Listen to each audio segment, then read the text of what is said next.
Hello and welcome to Connected, a digital show by ConnectCareHero that is dedicated to informing and influencing the future of social engagement services for older adults. Each month, we provide industry professionals with the space to share their journeys and the story, and as well as the impact they're having on the aging population. I'm your host, Tonu Prince, CMO and co-founder of ConnectCareHero. On today's episode, we will be providing tips and insights for those who are providing care for older adults, both at home and in senior living facilities. At the helm of the conversation is a brilliant activities director who's making an impact in the lives of older adults. By way of introduction, Jordan is an amazing and a talented activities director at Accolade Healthcare, a senior living facility in the Chicagoland area. Jordan's heart and desire to be a change agent and to really make an impact in the lives of older adults is apparent through his brilliant work that he does every day for his seniors. Jordan, it's an honor to have you here. How are you? I'm good. How are you, Tornell? I'm doing very well. Listen, can you briefly talk about how you arrived at senior living? So I got into senior living about a decade ago. I started as a CNA on second shift. Feels like a million years ago. Went into the profession looking to open my horizons and work with primarily dementia and Alzheimer's patients. They were the main reason I went into senior living business, and then found my passion in activities. Engaging with older adults, that it's not just, here's your food, here's this, coming up with ways to engage. That's brilliant, and I love the fact that you started sort of from the bottom, if you will, and kind of worked your way up, which I think sometimes gives us a holistic idea of how to approach older adults or whatever industry we're in. How do you go about engaging your residents continuously? Because I think as an activity director, one of the biggest tasks that you obviously have is coming up with creative ideas for engagement. How do you keep it fresh? How do you keep it just enriched experience for your older adults? So I do a lot of research online. I'm always reaching out to my fellow employees, my fellow coworkers, trying to come up with different ideas to engage with them, not only in a group setting, but also when they're in their room, providing them with supplies that are specific to their needs, what they love to do and what they want to do. I obviously don't want to give somebody, if they don't like to color or paint, I'm not going to give them a coloring book or painting supplies. I want to make sure that they're doing things that they enjoy, even if it's in an independent space and doing it on their own. So that's a huge thing with us. Not only that, extended hours. A lot of activity departments are, 8 to 3, 8 to 4. Within my facility, I'm very fortunate that we get to do activities every day of the week, and we get to continue them on certain days into the evening time. That's a great thing because not all people are morning people or afternoon people. That's true. As the generations are getting older, I don't know about you, but I like to sleep in the morning if I'm not at work. Listen, we all do. We all do. And the generations that we're getting into now, they weren't getting up at 5 in the morning and starting their day. Some of them weren't getting up until 9. A lot of the people that are coming into these facilities worked night shift, so their time to engage with things was in the evening time. It wasn't crack of dawn like our older generation. So Yeah. that's how we continue to engage with them throughout the day and throughout the week. So obviously you serve a multitude of people from different backgrounds, right? And I'm trying to understand when you're going into preparation for your programs, what role does cultural relevancies play? And how do you engage from that angle when you're deciphering how to create programs around different people's backgrounds? Yeah. So within my facility, we're a small community, farming. That's where the majority of them are coming from. They're in a farming community, but also we have larger cities around us, primarily the University of Illinois. That's a big one. We have a lot of retirement people coming to our facilities. They want intellectual, not just bingo or coloring. Looking at painting, it's not just always going to be painting a happy face. They want more than just the norm. So you Mhm. have to look at that, you have to put it together and try to mesh them together. And if you can, you do individual stuff with them. I always am a huge proponent in independent activities. I love my group activities, don't get me wrong. But independent stuff is great for them because they can work on the stuff on their own and engage in that way. And you allow them to also participate in things that they're interested in, right? Yes, yeah, yes. If someone's interested in, I don't know, crossword puzzle, that's something that they can do independently from a group setting. I love that. Clearly, Jordan, you put in the work. You mentioned going above and beyond when it comes to even your hours and your staff going above and beyond what is required of them. I'm curious to know, what are some mistakes that you see individuals who are either caring for an older adult at a senior living facility, be it independent or assistant or general care, or individuals who are at home as caregivers? What are some mistakes you see people making? So in a skilled or assisted living is not getting staff engagement. It shouldn't just be the activity people that are doing it. Obviously we're the ones that are putting it together, getting the engagement.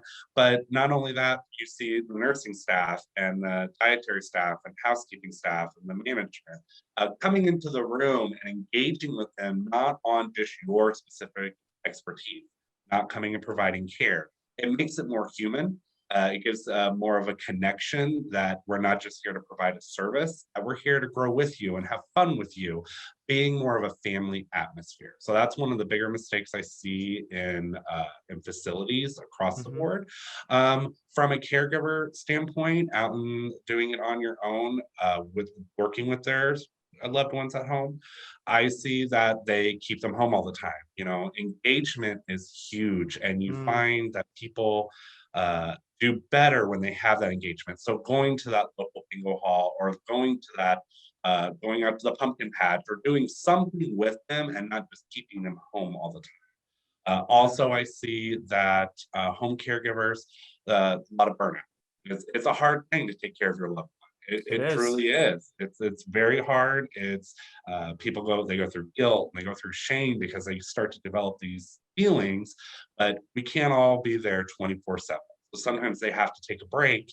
And that's when a lot of resources come in from out in the communities. You don't have to admit your parent to a nursing home or to an assisted living to make sure they're getting that engagement, but you do have to be able to reach out to those resources and see what things they offer. Here at a lot of facilities, they do respite care, so that's a huge thing. Gives a couple-day break. Regather yourself. Go and do enjoy things that you want. Hmm. That's a huge thing is getting into those resources, reaching out to your local activity directors and social service work, coming up with things that can help with the caregiving at home. We're not just here to take care of the patients in house and the families. We're also here for. Yeah. I would never turn away somebody who just needs to have a conversation with a professional and see what things we can come up with to help. Absolutely. And I think to your point, right, that's something that most people wouldn't think of. They're like, oh, I don't want to bother a Jordan, an activities director or an activities staff at my local facility that's down the street from my mom's house. But you really can. You can call, and if the individuals on the other phone understands the industry, it's your job to really be there for all older adults, both the one that's within your facility and outside of your facilities, because ultimately you're trying to serve one common goal, which is to keep people healthy and engaged as long as possible. Um, you are so brilliant, and I know a lot of people watching this want to have this particular question answered, which is, what are some tips do you have for those who are trying to either enter into senior living facility as an activities director and or enter in as an activity staff member? What are some like maybe 5 tips you can give individuals who are either just entering or about to enter into your position? So some things that I can tell you that would be very helpful with the activity directors is entering in, keep an open mind. Not everything is about parties. That's what a lot of people think an activity director does. We're just a party planner. There is a lot more engagement that you have to do on the back end. Me as an activity director coming from the nursing staff, I spend all day with my residents. knowing that you're not going to get to spend all day with your residents, but the work you do on the sidelines is preparing for those nice events or those nice activities. That it's not all going to be spending time with them. It's going to be a lot of work behind the scenes and doing lots of phone calls. Community outreach is a huge one for activity directors. So don't let that scare you. Embrace it, because at the end of the day, it's your ideas that are making the building run a little bit smoother and engaging those older adults. Another thing that I can say for activity directors is never be afraid to just stick with the same old thing. Bingo Monday, Wednesday, Friday, card games on Tuesdays and Thursdays. Keep coming up with new ideas. Activity directors have their burnout moments. They stick with the same thing. They get bored. They say, "I'm just doing the same thing day in and out." Absolutely. You gotta keep yourself busy and keep doing that research and finding ways to engage with your elders and keeping it exciting for yourself. When I put out a new program, it's nerve-wracking, don't get me wrong, but I'm excited, and the payoff is well worth all the work that I put in. In worst case scenario, you find out like it doesn't work out and you can reiterate and find Yeah. something else, at least, but Yeah. you did something. But what if it does work out? Then that's a new program that you can implement. Yeah. You always want to keep innovating your activity calendars. You don't want to stick with the same thing. The elders get bored with it. Obviously, I will say, number one golden rule as a new activity director that I learned fairly quickly: never move bingo. Don't move it, because you will have an uprise. Bingo is key. Even I think some of the tips that you provided works for obviously people who are entering, but also current active activities directors, because I do hear about burnouts. I do see it even as someone who engages with older adults communities quite often. I see it in the work ethics sometimes. So I love some of those tips that you provided for individuals who are trying to either enter or who are active activity directors. When it comes to home caregivers, what are some tips do you have for them? How can they keep things fresh and in terms of engagement for their loved ones? So like I said a little bit earlier, engagement is huge, even at home. Coming up with ways, finding the things that they like to do. If mom loved to go to the Illini games, there are ways to still take them to the Illini games. Don't just count it out because now she's in a wheelchair, or maybe she has trouble with getting in and out of the car. There's services out there to help you with those things. They don't cost a lot of money.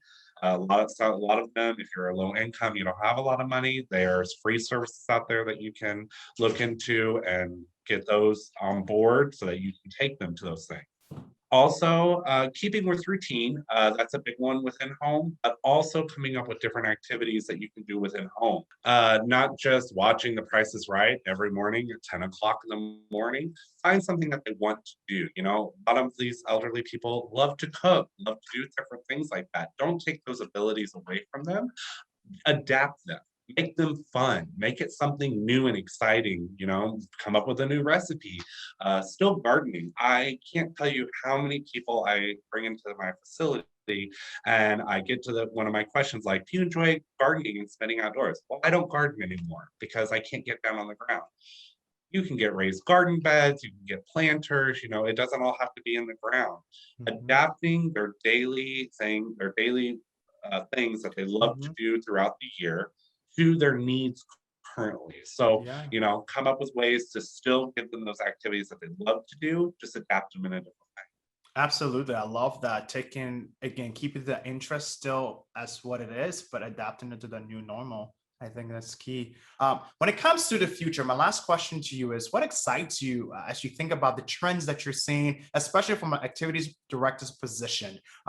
Is there like some resources? Obviously, we talked about the internet being a key resource, but what excites you about engagement for older adults as you think about the new wave of older adults that are going to be coming into your doors, the current older adults that you're serving, and just the organizational state currently? What excites you about the future? Big thing is technology. I will say ConnectCareHero has been huge within our facility. I know a lot of activity directors, myself included. When I first met your guys' organization, I was like, I don't know what this is. Sounds like a whole lot more work for me, but that is huge. Technology, you guys have developed it between all of you and put it into action, and listening to your activity directors to adapt it to what we need on a compliance side and different ideas like that. So technology is huge. Virtual has turned into a huge thing in the last 2 years. When COVID hit, I didn't do virtual sessions, Mm. but we had to adapt and we had to move on to a different way of not in-person activities or in-person entertainment. So technology is huge. That really excites me. There's millions of different things out there that are really helpful to older adults between being hear better, see better, and engage. Other things I'm excited to see come out for activities is that I think it is starting to be taken as a more serious department. I think in the past, like I said before, they thought it was just bingo and party planning.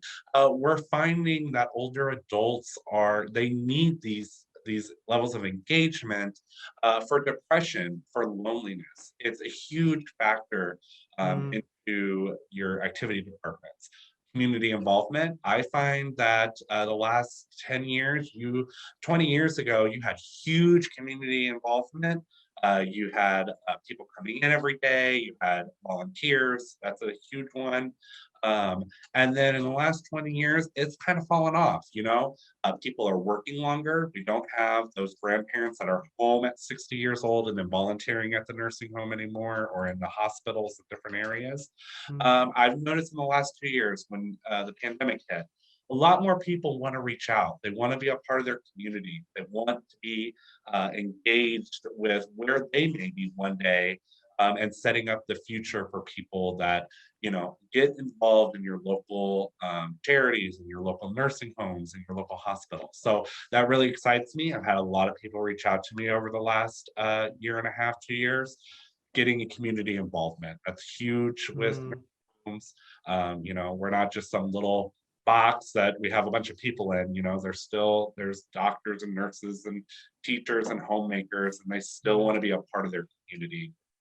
No, man, what an enriched time we've had with you. Thank you so much for providing these resources, these insights. Truly, this was such an important conversation, and I hope all of you got something out of it. Jordan, again, you're such a treasure and a gift to older adults. We're so blessed as a society to have individuals like you at the forefront, providing care and services to our older adults, and again, being a resource to those who are trying to improve the lives of their loved ones. To learn more about the work that Jordan's doing, make sure you guys visit him on LinkedIn and also visit accoladehc.com to learn about the work that he and the rest of the amazing people at Accolade Healthcare are providing for older adults in the Illinois area. As always, you can get more resources and tips on how we are helping you to engage older adults as both caregivers and also as senior living facilitators at ConnectCareHero.com. Thank you.